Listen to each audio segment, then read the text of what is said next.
谢，又是我错了。实现了你的愿望。到那个时候，姐妹们都已经离心离德了。等妈明白过来，妈恨的是谁呀？恨的还不就是你吗？昨天晚上我一夜都没有合眼。别看我跟廖中医现在已经变成这个样子，但是我想的都不是他，我想的都是你。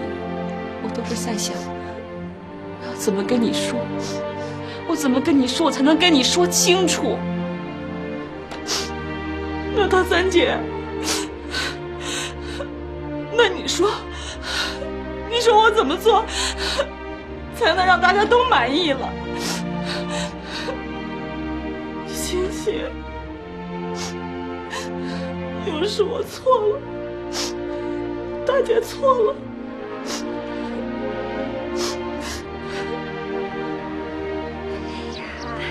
每家啊都有一出难唱的戏，秦美龙，你就知足吧。有傻春给你保驾护航，现在房子又弄一块儿去了，羡慕啊！羡慕行，不能嫉妒啊！他嫉妒什么呀？等一拆迁啊，摇枪换炮。哎，我看你家三儿怎么跑后院小屋住去了？怎么的了？嗨，他家装修跑水了，没地儿住了。那可委屈三闺女了，那么高的身价，能住得了后院那小破屋吗？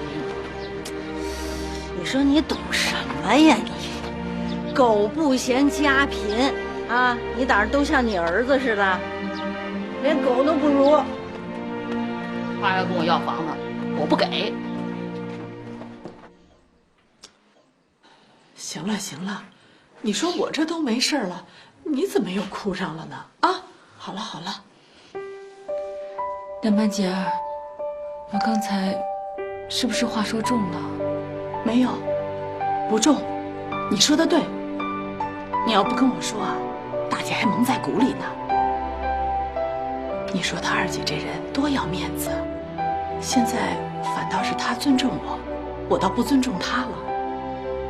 还有就是素晓和小妹，你说我都多长时间不关心人家了？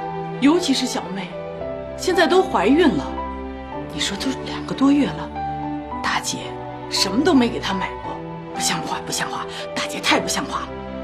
光听那些邻居们啊说好听的，不对不对，大姐啊真的错了。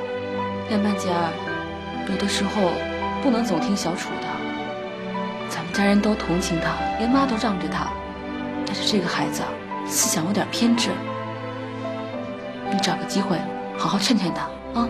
边儿去，不许说小楚，你说我可以，就是不许说小楚。小楚的情况你又不是不清楚。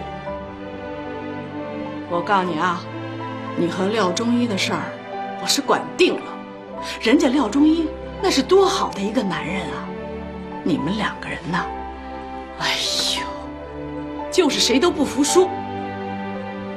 你还记得以前爸爸跟何大壮叔叔说的话吗？我没你那水平，能把咱爸的话当语录记。当年呀，何叔叔跟他老婆吵架了，上咱们家来喝闷酒。爸呀，当时就跟他说，这夫妻俩吧，就好比是2个带刺儿的这种球，你得滚呐滚呐滚呐滚呐滚呐，哎，滚到一天啊，这刺儿都没了吧，这夫妻俩呀也就不吵架了。你们2个人呐，且滚呐！嘿嘿嘿。大姐走了啊，我做饭去了。好好想想吧。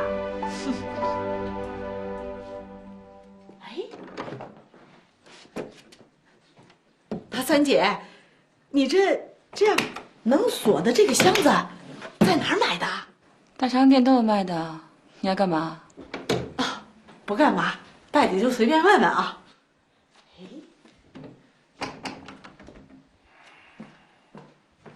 哟，那饭甭吃了，都凉了。你呀，就等着吃下顿吧啊。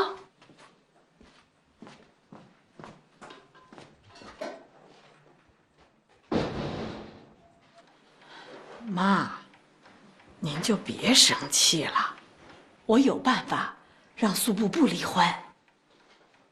真的，您别想不开，我已经给廖中医打电话了，我俩明天见面。他三姐那脾气，您还不是不知道了。自打从内蒙回来之后啊，从来就不认输。只要我能劝廖中医啊给他道歉，这事儿啊就没事儿了。能有办法呀？说话了，妈，只要您一说话，我肯定有办法。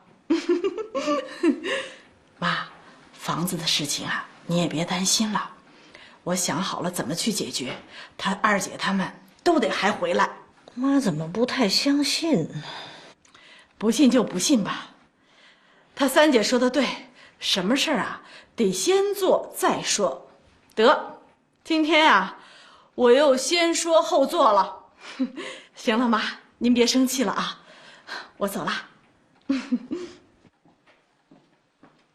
哟，这又抽的哪根筋呢？神经病！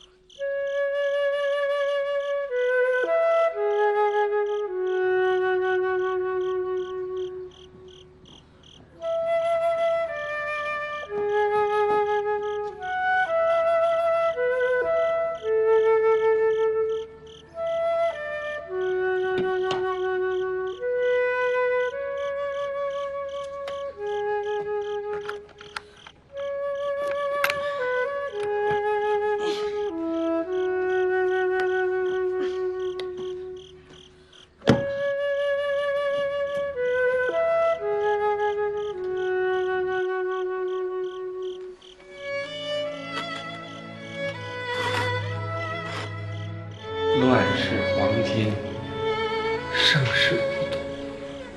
这东西啊，将来对你们会有用的。